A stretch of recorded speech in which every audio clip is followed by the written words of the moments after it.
All right, friends. I I really want to talk today about what it means to be a huntress, not in violence, but in discernment. I am an empath for those who do not know me, and I became suddenly sighted um, during a spontaneous activation in Mexico City, and I was on a work retreat. I have never done Oscar Lusa or any of those types of things. This was just breathing and sobriety, okay? So I just want to establish that real quick. Um, because I'm also a mom. And as someone who has an ability as an empath to tap into the collective and feel the amount of grief and rage that is going on right now, it makes it really difficult to also be somebody who can ground themselves in discernment and be a huntress, right? And there's a way that we can channel this collective grief because you are right, your children need you. If the world show that you're seeing right now does not invoke a deep inner knowing that your children are crying for you right now, then I hope that you just scoot along from this video because I'm trying to reach the people that feel that pull. There is a part of us that knows how to track truth, and I call that part the huntress. And I've been reflecting on the distortion and really grounding and trying to find discernment and what it means to be able to stand in truth without aggression. Humanity is collectively facing a truth, and there is a cycle ending, and our presence is needed. That pull that you feel of I need to do something, there is something not right here. Yes, that is correct, right? And we need to be able to learn how to hold that truth, right? So there's a part of me, and possibly you might be feeling this way too, that feels like maybe you've been training every single day for just this moment. Over the last 12 months, personally, in my own life, when my spiritual gifts started coming online, I intuitively started working with Sirius B and the Vegasar and the Eternal Sun and doing grid work. Guys, this came from remembrance. I didn't learn it. I remembered it. And that remembrance came when clarity set in. So I'm going to talk to you a little bit today about that huntress and kind of what came through to me. And I hope that it helps anyone who is realizing there is an unseen world out there and we do not have the whole picture when we see ourselves as three-dimensional beings. And over the last week, I've been talking with a lot of people, and the common fear strand that I continue to hear is there's this fear of recognizing who we truly are as multi-dimensional beings. And friends, I cry every time before I make one of these videos because it's true, it's real. I'm sharing my real life story. And I'm not a celebrity, but I've worked for all the conspiracy theory families that are out there, okay? Because I'm trying to impact my community. The world stage is right here at home in our backyard, friends. So, okay, I'm going to digress because that's me getting into the loop. I'm going to get back to the message. An archetype is a pattern of human consciousness. It's a template of qualities that lives in the collective psyche. So, an archetype that kind of came to me when I was setting in clarity is Joan of Arc. So I'm going to use this example of Joan of Arc. Joan of Arc, right, is an archetype of devotional courage, moral conviction under pressure, willingness to stand alone, mystical listening, and also youthful purity combined with fierce resolve. You don't have to be Joan of Arc, right, to embody the Joan frequency. You're resonating with the pattern that she represents. And I believe there is a Joan of Arc archetype rising in many of us right now. Not the martyr, not the persecuted saint, not the historical figure, but the archetype. The archetype. And Joan represents the part of the human spirit that hears an inner call and responds. Even when it's inconvenient and even when it's misunderstood. She's the archetype of sacred conviction.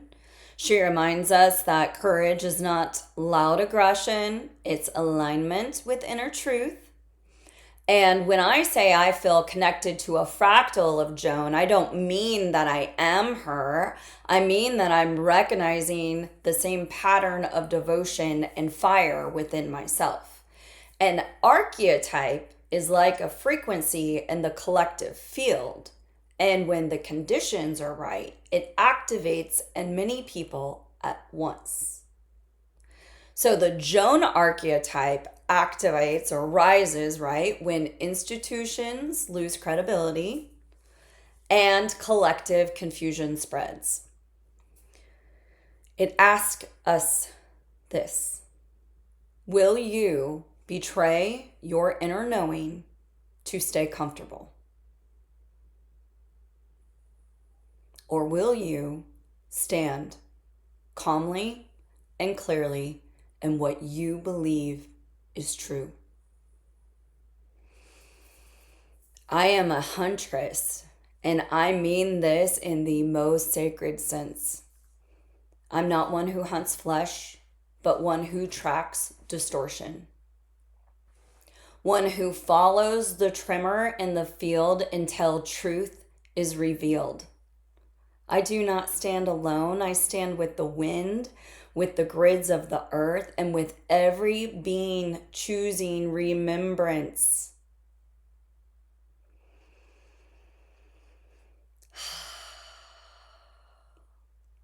The eternal song moves through us like the wind across the ley lines, like breath through the body of Gaia, and we listen and we respond. And when I see distortion, I do not attack. I illuminate. I turn towards it with the light of the eternal sun, not to condemn, but to clarify. And where light touches shadow, a bridge opens. Compassion, grace, and gratitude. Each soul is free to choose its next becoming. Evolution is an invitation, not force. I bless the bloodlines. I honor the guardians, and I give thanks for the lessons written in bone and soil. Because a true huntress trains in detachment, not coldness, but clarity. She knows when to engage and when to release. So wonderful, isn't it? She holds her field steady. She does not chase chaos. She tracks coherence. Mother Gaia has witnessed it all. And we are not separate from her witnessing. To hunt in this age is to discern truth from illusion, to anchor light without domination, to remain sovereign while standing with all. I'm precise, I'm compassionate, and I'm unwavering, and I walk in service to what restores balance. So my intention for humanity is that we each learn to hold our field with clarity, compassion, and responsibility. And in my opinion, What is surfacing right now in humanity must be reconciled. Not swept away, but a cycle that is here to end. And your presence, it matters. See, peace on earth begins when we stand, and how we stand, and how we speak, and how we choose. We must not fear the truth. We must build capacity to see and take courageous responsibility for reconciling what has surfaced. There is no power greater than the Creator. So here is my prayer for the inner huntress in all of us.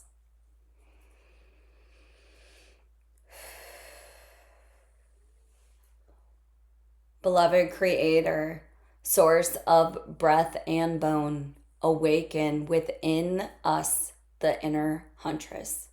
Not the one who wounds, not the one who conquers, but the one who sees clearly. When we are triggered by the ancient loop of victim and aggressor, slow us down. When our pain wants to attack or collapse, steady our spine. Teach us to track the root of our reactions with precision and compassion.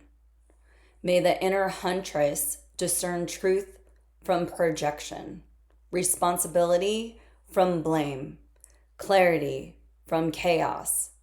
And when the old story rises, the story that says I must fight to survive, or I am powerless and I must submit, help us pause.